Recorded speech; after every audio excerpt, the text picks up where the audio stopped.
Okay, I gotta do a video about this because I see this topic on Twitter like almost on a weekly basis. Like it's always being asked. And so I'm guessing just people just don't know. So I'm gonna do a video about it and hopefully that's gonna answer any questions that you might have about it. But here is the question. Do romance novels require a happily ever after? Do they require a happy ending? Do they?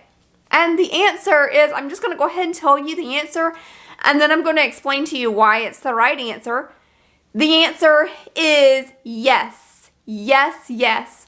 Romance novels require a happy ending.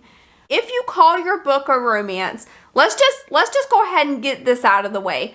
If you call your book a romance, it does have to end in a happy ending. And also, romance really needs to concentrate on the bringing together of two people, okay? So you may be writing a story that's about all these different things and it kind of has like a little romantic subplot. That is not a romance. That may be like a women's fiction or, maybe something else. Maybe you're writing a thriller or some kind of literary fiction or something else. But the main conflict of a romance is getting these two characters together and it has to end happily. Now, why is this? Why does it require a happy ending? Like, why? Well, the easiest way I can explain it is to compare it to a mystery novel. So let's take a mystery novel, for instance. A mystery novel has a mystery to solve, right? Now, how do you think a person who loves mysteries, how do you think they would feel if they read a book and at the end the mystery was not solved? Like, that just would make the reader like so unhappy and it would not be a satisfying ending, right? A mystery has to end with the mystery being solved, they find out who done it, right? It's the same thing for romance. Romance is a very specific genre, just like mystery is a very specific genre. And they have genre rules, right? So a mystery, you gotta solve the crime, and romance, you have to end with the characters having their happy ending. Now, you're probably gonna say, well, Nicholas Sparks, he's a romance writer, and his books don't always end in a happy ending, right? Well, Nicholas Sparks, he is not a romance writer. I think he says that he writes love stories, but he does not call himself a romance writer. And in fact, what he writes is women's fiction or general fiction, if you want to call it. It's not technically romance. Now, it may have a romantic story in there, and there may be a love story. It may or may not end happily, but Nicholas Sparks is not a romance writer. He is not writing genre fiction in the romance category. Now, the other story that people often bring up when this topic comes up is Romeo and Juliet. And guess what? Romeo and Juliet is also not a romance.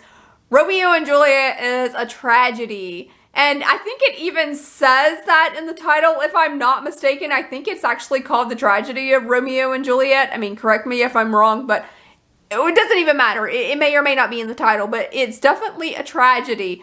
It's not a romance. And quite honestly, I don't really think Romeo and Juliet is a great love story. I mean, it was basically just about these two hormonal teenagers, right? They were just, it was hormones. I don't think they were really in love with each other. I'm not saying that love couldn't have eventually developed between them had they lived, but it's not a romance, basically. It's not a romance, it's a tragedy. So I was reading on Twitter a while back, and there was this author who was really upset. She was saying that her book had a 1-star review, and she was really bummed about it because the reviewer had mentioned that it was not a romance because the characters did not end happily. It ended up in heartbreak. And she's like, this is not a romance.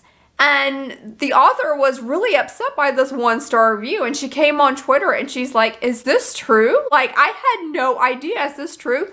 And yes, it is true. It does need to end in a happy ending.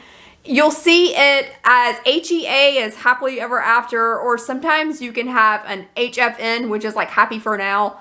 Like, I guess, like, happily ever after, like, people like to say, oh, like, they get married and they have babies or whatever, you know, they get engaged, it's happily ever after, and, you know, are happy for now, you know, like, maybe they're, you know, not having babies yet or anything, but, like, they're getting back together or something, like, I don't know. But however it ends, it has to end with the characters back together or happily together in their relationship. It cannot end in heartbreak. It cannot. Now, if you want to write your heartbreak story, if you have your story that does not end happily, I'm just begging you, please do not call it romance. Do not label it romance, because if the ending is unhappy, it is definitely not a romance. So there are definitely other things that you can call your story. Women's fiction, general fiction. There's so many different other things you can call it, but just do not call it romance. So I hope I answered that question of, does romance need a happy ending? The answer is yes, it really does. And I hope I explained why it needs to end that way. All right, that's gonna do it for me. Thank you so much for watching. If you find this video helpful, please give me a like. It helps other people find my channel. And subscribe if you like my kind of videos. All right, I'll see y'all next time. Bye.